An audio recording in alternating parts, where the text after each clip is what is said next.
Welcome to my YouTube channel beauty and wellness.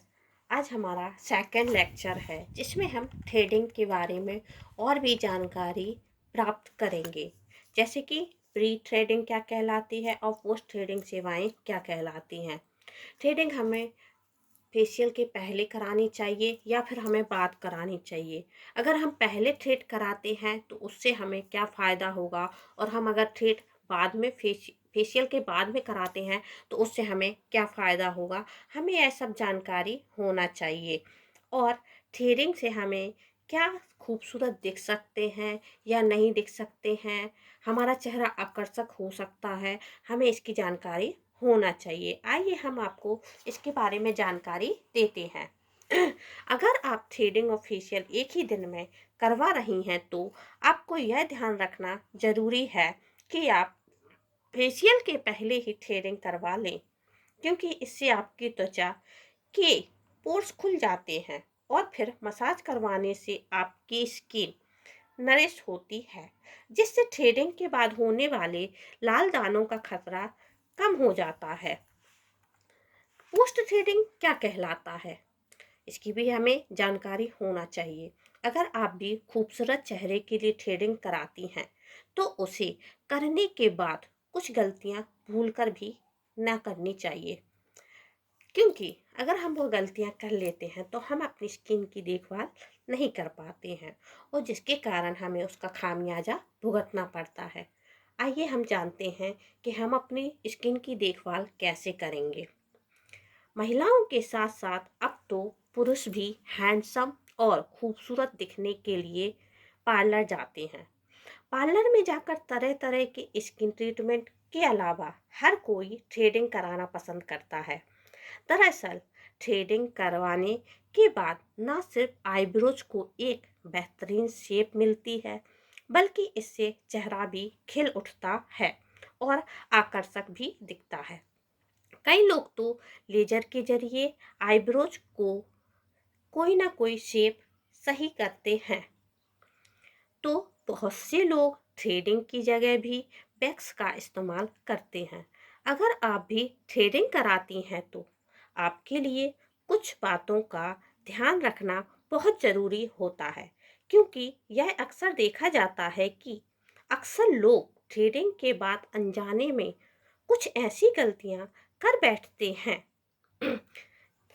ऐसा हम अक्सर इसलिए कह रहे हैं क्योंकि जिसका खामियाजा उनकी स्किन को भुगतना पड़ता है। आज हम आपको इसी बारे में बताएंगे कि आपको थ्रेडिंग के बाद किन बातों का ध्यान रखना जरूरी है, ताकि आपकी स्किन पर किसी भी तरह की कोई परेशानी ना हो। आइए हम जानते हैं। पहला, हाथों का सही से धोया नहीं जाना। जैसे कि हम अगर थ्रेड के पहले फेशियल कराते हैं और हम अपने हाथों को सही तरीके से नहीं धोते हैं और वही हाथ हम अपने फेस पर इस्तेमाल कर देते हैं तो बहुत से कीटाणु हमारे फेस पर चले जाते हैं, जिनसे हमें इन्फेक्शन होने का खतरा बढ़ जाता है। अगला है मालिश करना। अगर हम स्किन पर अधिक मालिश करते हैं या हम स्क्रबिंग वगैरह करते हैं जो हमारी त्वचा को छिल जाती है, इसलिए हमें कम से कम ही कॉस्मेटिक वगैरह का इस्तेमाल करना चाहिए और मसाज हमें उतनी ही करना चाहिए जितनी हमारी त्वचा के लिए आवश्यक हो। अगला है धूप में बिना सुरक्षा जाना। जैसा कि आप जानते हैं कि अगर हम थ्रेड कराते हैं तो हमारे पोर्स खुल जाते हैं और हम अगर सन्स लोशन का इस्तेमाल नहीं करते हैं स्किन पर तो हमारी स्किन रेड हो जाती है, जिससे हमें सुरक्षा रखना बहुत ज़रूरी होता है। अगला है मॉइस्चराइज़र का इस्तेमाल करना। बहुत से व्यक्ति ऐसे होती हैं या ऐसी महिलाएं होती हैं जो मॉइस्चराइज़र का इस्तेमाल नहीं करती हैं, जिसके कारण उनकी त्वचा रूखी हो जाती है। इसलिए हमें स्किन को सॉफ्ट एवं मुलायम रखने के लिए मॉइस्चराइज़र का इस्तेमाल करना बहुत ही आवश्यक होता है। अगला है कॉस्मेटिक का अत्यधिक उपयोग। जैसा कि आप देखते हैं बहुत सी महिलाओं को कॉस्मेटिक की जानकारी नहीं होती है, वह अपनी स्किन के अकॉर्डिंग कॉस्मेटिक का उपयोग नहीं करती हैं, जिससे उनका चेहरे का कलर अलग और उनके जो मेकअप होता है उसका कलर अलग ही नज़र आता है। तो हमें कॉस्मेटिक उतना ही उपयोग करना है जो हमारी स्किन के अकॉर्डिंग हो। अगला है ब्लीच से दूर रहें। ब्लीच से दूर इसलिए रहना चाहिए क्योंकि ब्लीच हानिकारक होती है और अधिक हमारी स्किन पर अधिक करे जाने पर वह हमारी स्किन को नुकसान भी पहुंचा सकती है। ब्लीच अगर कहीं पर पिंपल्स वगैरह हो तो उस पर नहीं करनी चाहिए और एक लिमिट में ही ब्लीच करनी चाहिए। अगला है चेहरे की विशेषताओं और मौजूदा आईब्रोज के संबंध में। आईब्रोज आकार, अब जैसा कि हम जानते हैं कि हम किसी को भी कोई भी आईब्रोज नहीं दे सकते हैं। हमें व्यक्ति का फेस देखकर ही आईब्रोज का शेप देना है। जैसे कि हम बता रहे हैं, आप इमेज भी देख रहे हैं कि जिसका जैसा फेस होगा हमें उस आकार से आईब्रोज बनवाने की सलाह देनी चाहिए। क्योंकि बहुत सी महिलाएं क्या करती हैं, वो बोलती हैं कि हमें इस टाइप के आईब्रोज चाहिए है, लेकिन हमें उनको उनके चेहरे के आकार से ही जानकारी देना चाहिए। यहाँ पर हम जानते हैं कि किस तरह के चेहरे को किस तरह के आकार की आईब्रोज जच सकती हैं और उनके चेहरे पर आकर्षक रख सकती हैं।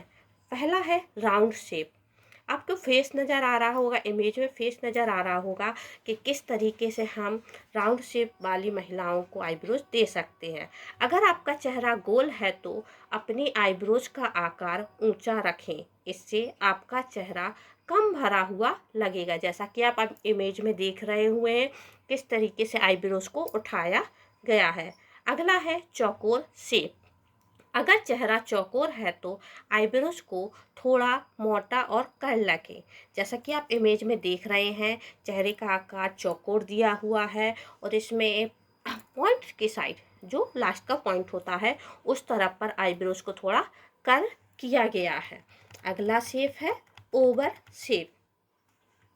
ओवल शेप अंडाकार चेहरा यानी कि अंडाकार के आकार का चेहरा। अंडाकार चेहरे की खासियत यह है कि इस पर हम हर तरह के आईब्रोज से जचता है। ऐसे चेहरे वाली महिलाओं को आईब्रोज थोड़ी नुकीली और मोटी रखनी चाहिए, जैसे कि आप शेप में देख सकते हैं। अगला है लॉन्ग शेप। चेहरे को छोटा दिखाने के लिए ऐसे लोगों को आईब्रोज सपाट रखनी चाहिए, इससे चेहरा छोटा नज़र आता है।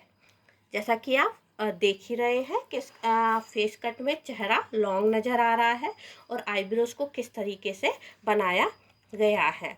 अगला है हार्ट शेप। अगर आपका चेहरा हार्ट के आकार का है तो आप पर गोलाकार आईब्रोज अच्छी लगेंगी। आईब्रोज के शेप को लेकर कोई भी फैसला लेने से पहले एक बार अपने ब्यूटी एक्सपर्ट से सलाह ज़रूर लें। जैसा कि आप इमेज में देख रहे हैं कि चेहरे का आकार हार्ट टाइप से है, यानी कि चिन की ओर नुकीला और एवं फोरहेड की तरफ थोड़ा हार्ट का शेप दिए हुए है। ऐसे ही हमें आईब्रो शेप बनवाने से पहले अपने ब्यूटी एक्सपर्ट से सलाह लेना बहुत ज़रूरी होती है कि हम किस टाइप की आईब्रोज का शेप अपने चेहरे पर रखें और हमें आईब्रोज के पहले फेशियल लेना चाहिए या बाद में हमें इसकी जानकारी होना चाहिए। धन्यवाद। चैनल को लाइक करना, कमेंट करना एवं सब्सक्राइब करना ना भूलें और बेल आइकॉन पर क्लिक ज़रूर करें। धन्यवाद।